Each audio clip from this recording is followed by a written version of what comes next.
The Jack Benny Program.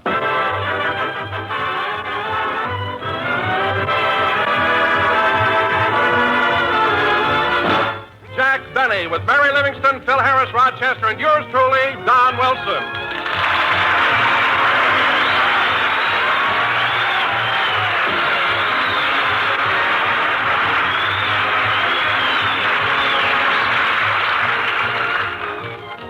And now we take you to Jack Benny's home in Beverly Hills. It's early morning. Jack is still asleep, and Rochester's in the kitchen preparing breakfast. Hello, Mr. Benny's residence.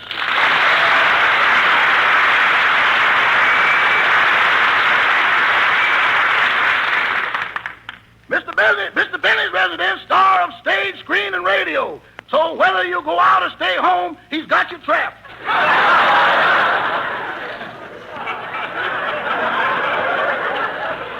Who? Oh, hello, Sam. I'm glad you called. Hurry right over and return that suit I rented you. The boss is back.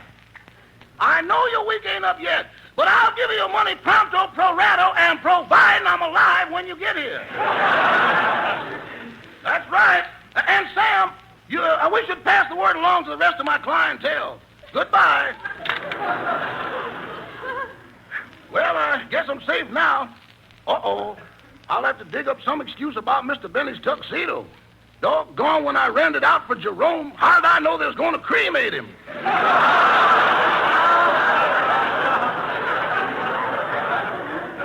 Oh, well, I'd better prepare breakfast before the boss gets up. Coming! Oh, it's you, Mr. Milkman. Good morning, Rochester. I see by this note you left you want me to start delivering milk again and stop leaving cream. Yeah, Mr. Benny's back. Oh. Say, Rochester, is it true that Mr. Benny is going on the air for a new sponsor? Yes, sir. Well, look, you tell Mr. Benny I'll be listening to him. Goodbye. Goodbye. Oh, by the way, there's a little matter of last month's bill. Here it is. $28 for cream. Okay, I'll write you out a check for it. Wait a minute. Is that a pair of dice you're taking out of your pocket? Mr. Milkman, lay that bill down on the ground. Oh, but Rochester, now look, I don't want It's too late now. I'm wound up. Oh, all right. Here goes. There it is in black and white. Doggone, I've been homogenized again. Well, goodbye and barrel up next month. Oh, Rochester! Rochester!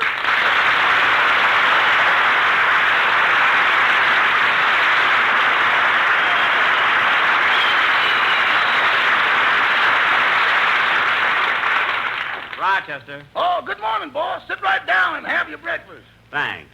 Gee, it's good to be home. Good to have you home, boss. You'll never know how much I miss you. Did you, Rochester? Yeah. The 3 months you were away, this old house was so lonesome. I'd go into the living room and see your big easy chair with no one in it, and I'd feel like crying. Gee. The trees outside were in bloom, but they looked barren to me. Oh, Rochester. The birds were singing, but I never could seem to hear them. The sun was shining, but I never saw it. Really, Rochester? Yeah. I never got up till 8 o'clock at night.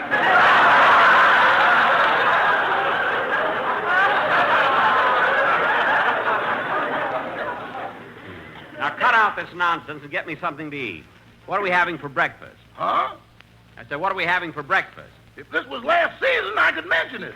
If this was last season, you'd have to mention it. Now, get me my breakfast. Okay. Okay, I'll get you coffee. You won't sleep till 8 o'clock at night anymore. Rochester, shut off the egg timer. But I'm getting your coffee. Shut off the egg timer. Okay. Rochester, answer the door. You told me to shut off the egg timer. Answer the door. Okay. Rochester, answer the phone. You told me to answer the door. Answer the phone. Boss, I can't be in all those places at once. I ain't General Patton. We'll talk about your rank later. You stop the egg timer and answer the door. I'll answer the phone. Or the door, rather. Da-da-dee-da-dum, da-dee-da-dum. Oh, boy, it's good to be home. Da-da-da-da-da. Hello, Jack. Mary!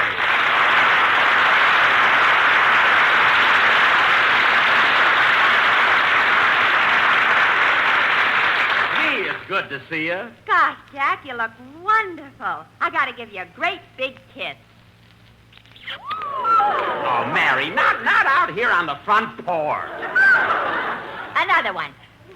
Mary, please, you're embarrassing me. One more, Jack. Mary, for heaven's sake, put me down.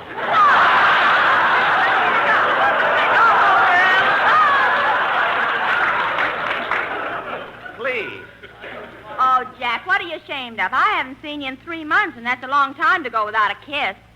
Gee, Mary, you mean you haven't kissed anybody for 3 months? Leave me out of it. I'm thinking about you. Oh, thanks. Gosh, Jack, it's good to see you. How was your trip? Come on in. I'll tell you all about it. Mary, believe me, it was wonderful doing shows for the boys overseas. What a great job those kids are doing. And you know what?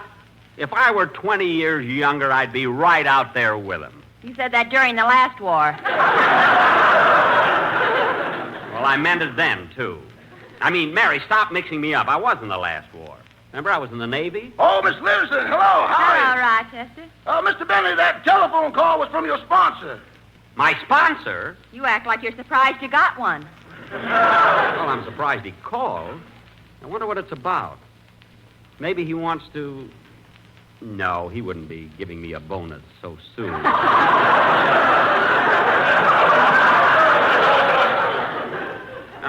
I wonder what it can be. Well, maybe he wants to know who you're going to have for a singer. You still haven't got anyone to replace Dennis Day.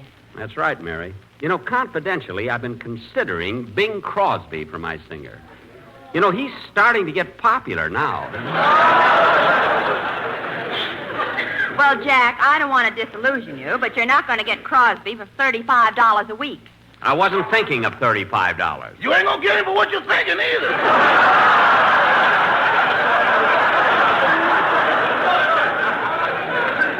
Oh, I don't know.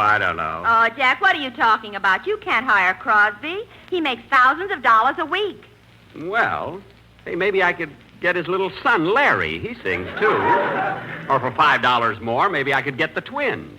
Why don't you wait another year? You might have more to choose from. Oh, well, I'm not going to worry about it now. I'll find a singer. Come in! Hiya, Jackson. Hello, Jack. Filthy!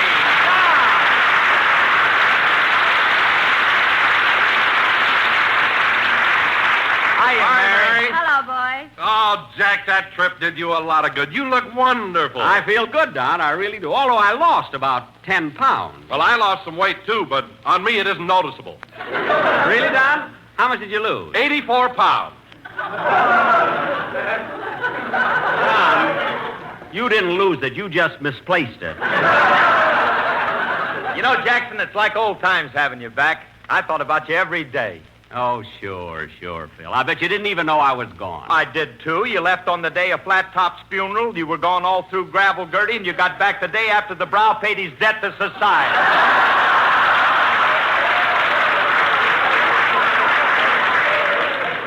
The Brow, Gravel Gertie? What are you talking about? I bet you don't even know about the Summer Sisters being in that iron clamp. The Summer Sisters. How do you like that? The newspapers spend millions of dollars trying to educate people, and he don't even take advantage of it.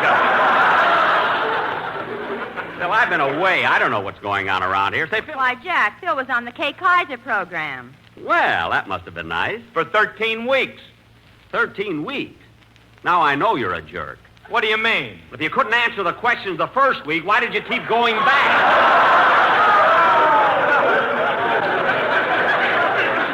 I mean, that I can't understand. Look, Jackson, you got it all wrong. They hired me to ask the questions. I was the professor.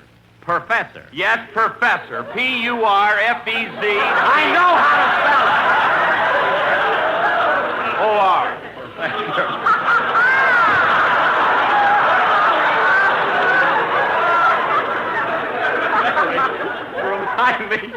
Remind me to listen in Wednesday night. I want to hear Phil ask those questions. Huh? Jack, starting Wednesday night, Kay Kaiser will be back on the show. Oh, then I'll surely listen. Well, fellas, I hate to break this up, but I got a call from my sponsor, and I have to go over and see him. Oh, say, kids, before I go, I want to give you the souvenirs I brought you from the South Pacific. Boss, you want a hammer to open that big crate? No, not the crate. The souvenirs are in the valises. Well, what's in the crate? Never mind. You're acting kind of funny about that crate, Jack. Why don't you open it? I don't have to. The souvenirs are in the valises. Then what have you got in that crate? It's something I brought home for myself. I got it on one of the islands in the South Seas. Well, open it up, Jack. Let's see what it is. Don, it's nothing. You wouldn't be interested. Rochester, give me that hammer. I'm going to open it up. Here you are, Mr. Harris. Phil, please. Phil, it's just a little thing I picked up on one of the islands. It's for me. Phil! Well, it's open. Phil, you have no right to pick up... Hey, Jackson, what are you so excited about? There's nothing in this crate but a grass skirt. Nothing but a grass skirt. Let me... Oh, darn it, she got away. Isn't that awful? Why, Jack Benny, do you mean you actually try to bring back a... Mary, help is hard to get and stop leering at me. Now, come on, Mary. We're going down to see my sponsor. See you later, fellas. I'll see you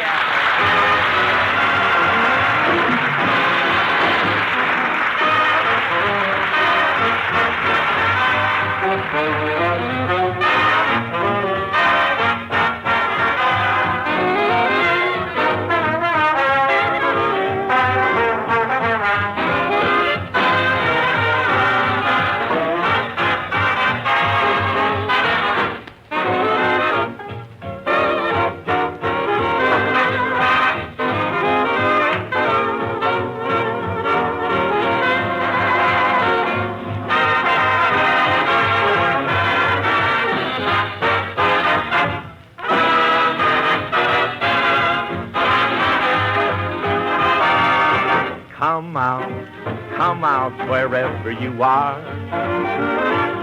I know you're not very far. How I wish you'd hurry, 'cause I'm inclined to worry.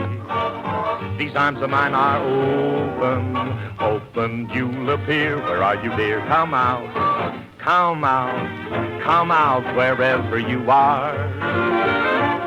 Come out from under that star. Yes, and incidentally, mentally, I'm not up to par. So come out, wherever you are.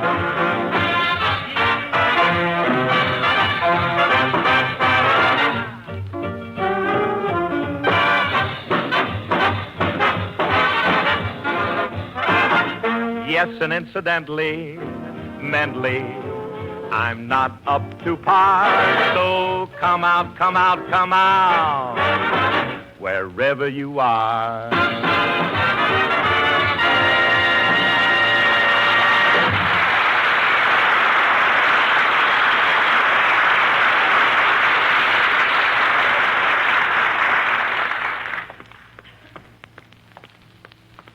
Here it is, Mary. Here's my sponsor's office, George W. Hill.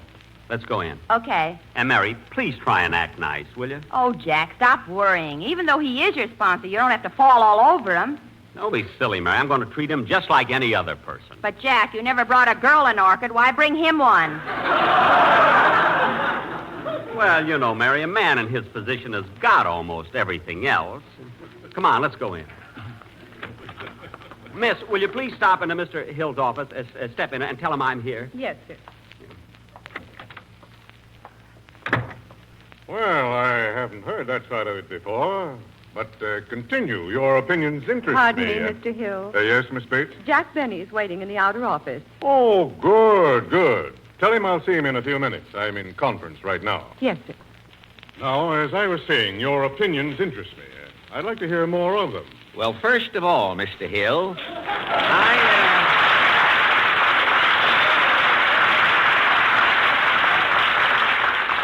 I don't want you to think that I have anything against Benny personally. Oh, of course not, Mr. Allen.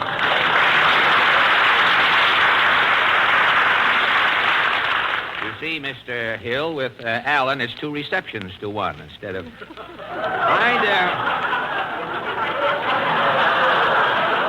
I'd be the last one to try and get his job. I've always semi-admired Mr. Benny. Well, after all, Fred, how could anyone dislike a man like Jack? A man who last year was affectionately nicknamed after General Patton. Old Blood and Guts Benny. Oh. In that order. Old,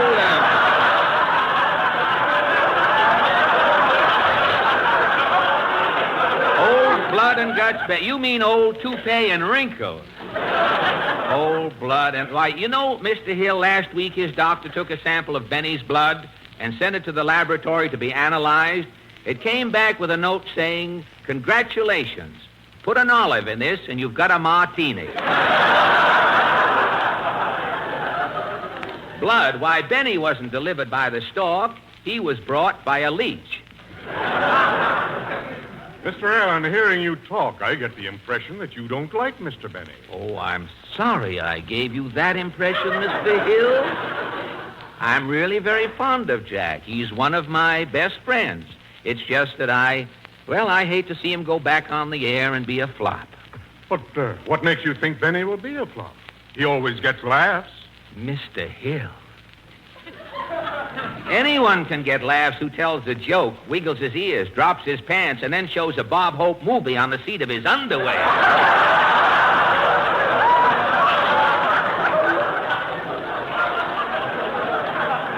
And with Benny's red flannels, it looks like it's in Technicolor yet.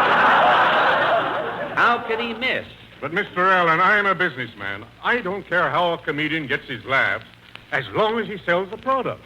And I think lots of people will sit by the radio, smoke a cigarette, and listen to Jack Benny. Mr. Hill, that is an impossibility if I have ever heard one.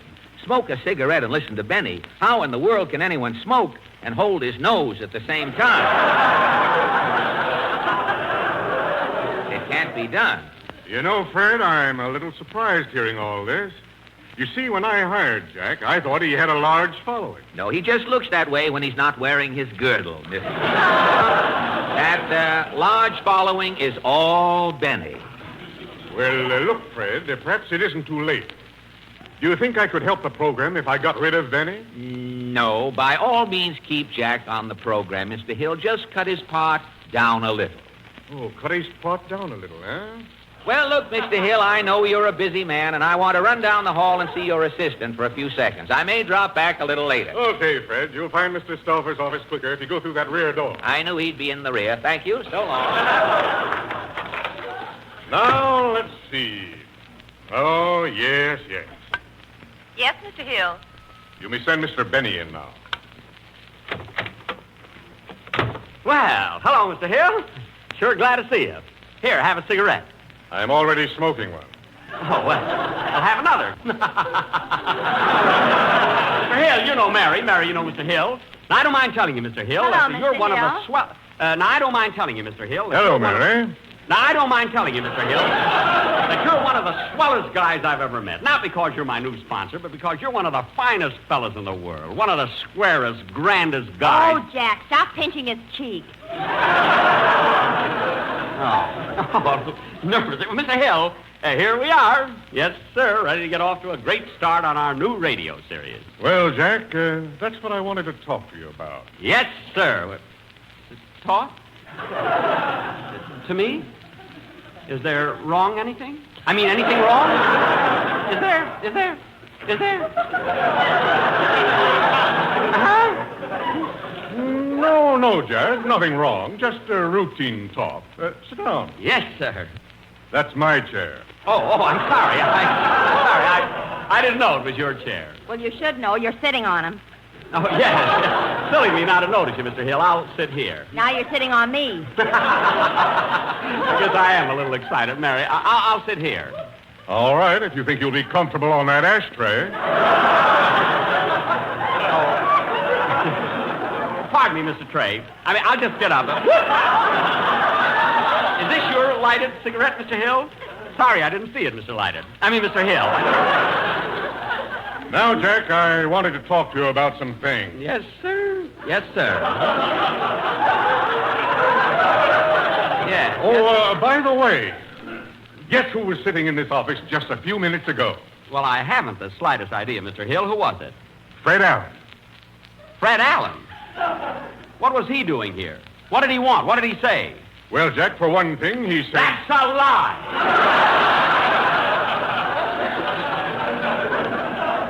And when I see him, I'm going to get... Now, Jack, that's no attitude to take. Fred doesn't dislike you. Why don't you try to like him? How can anyone like a guy who looks like he does? Oh, Jack, Alan isn't so ugly. How would you know? You can't see his face until you lift the bags under his eyes. And with that pained expression, he looks like a hen trying to lay a square egg. Well, don't tell me about Alan. Now, Jack, don't get excited. And please stop biting my nails. If I ever meet that sneak face to face, I'll tell him about Well, it. Mr. Hill, I just dropped back to say goodbye, and, why, Jackie Benny. Freddie, old boy. Jack, old pal, it's certainly good to see what's left of you. Thanks, Freddie. I was just telling Mary and Mr. Hill how much I've missed you. Yes, sir, Jack, it's great being together again. I'll say it is. Well, tell me, Freddie boy, what are you doing out here in Hollywood? Oh, making a picture. I'm over at United Artists. Oh, yes. I heard that Boris Karloff isn't there anymore. I know, and I heard that since you've been with Warner's, the studio isn't there anymore. Now, listen here, Alan. Jack, it's your own fault. You always have a chip on your shoulder. I haven't got a chip on my shoulder. No, he's right, Mary. That's his head. His head looks like a knothole with skin on it. Now, that settles it, Alan. I've tried to be friends with you, but you won't have it that way. I'd punch you right in the nose if there wasn't a lady present. I'll leave, Jack. You sit down. Now, you listen to me, Alan. And you listen to me, Benny. You'd punch who in the nose? I'd punch you in the nose if it weren't for your wife and children. I haven't got any children. Then why aren't you in the Army? Answer that, civilian. Oh, Jack, for goodness You sake. keep out of this. Now, listen, Alan, for the last time, I want you to mind your own business. Jack, why don't you and Fred shake hands and You try shut to... up. Now, listen, I want to tell... Oh, my goodness. I said that to my sponsor. Mr. Hill, I didn't mean to say shut up to you. I meant just to say be quiet. I mean, please be quiet. I didn't mean it at all. I never think to say like that to you. Mr. Hill, don't stand there with your back to me. Freddie boy, please tell Mr. Hill I didn't mean it. It was an accident. It was all a big mistake. Fred, don't stand there with your back to me. Mary, tell Mr. Hill it was all a mistake. Tell him I'm sorry. Tell him anything. Just say something.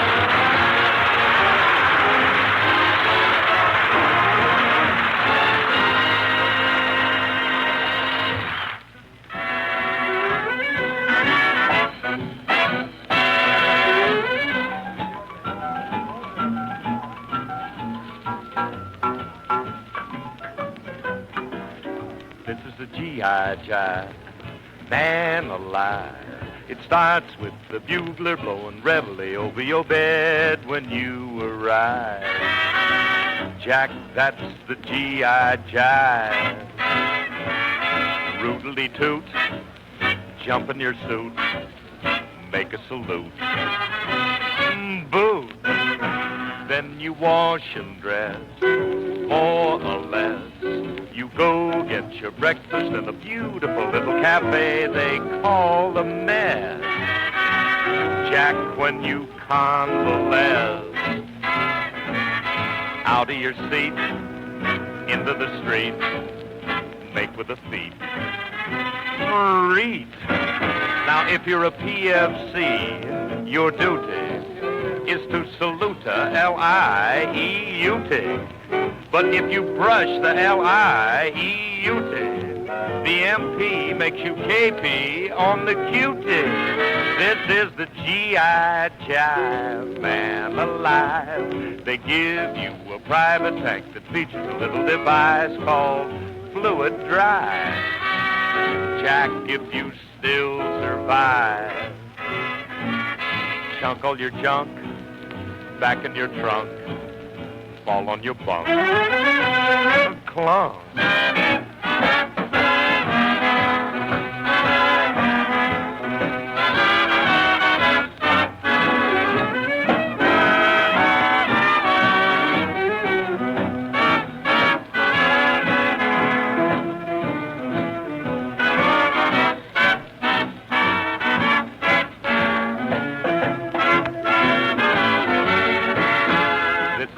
G.I. Jive. Man alive, they give you a private tank that features a little device called Fluid Drive.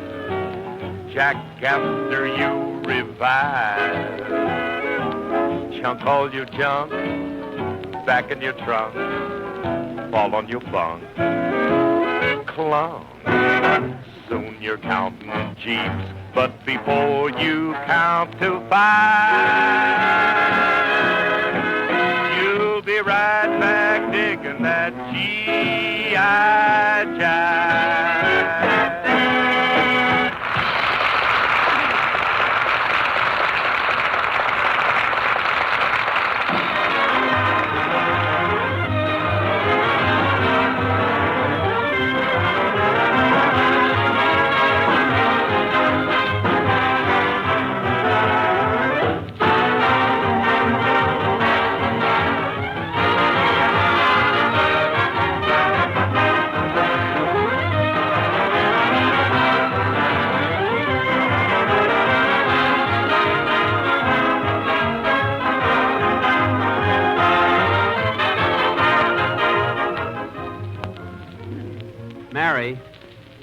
Mary, do you think Mr. Hill was really angry at me because of what I said? Oh, no, Jack. He knew you were excited and nervous. Gee, I hope so. Say, Jack, what are you going to do about a new singer for our show? We have to get somebody since Dennis is in the Navy. Well, I don't know, Mary. I thought maybe next Sunday I would talk to Frank Sinatra and see if I can make a deal with him. Frank Sinatra? Yeah. But, Jack, he's got 2 programs already. Well, then maybe he'll hire me. We'll get together some way. I'll ask him to drop over next Sunday. Good night, folks.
This is the Armed Forces Radio Service.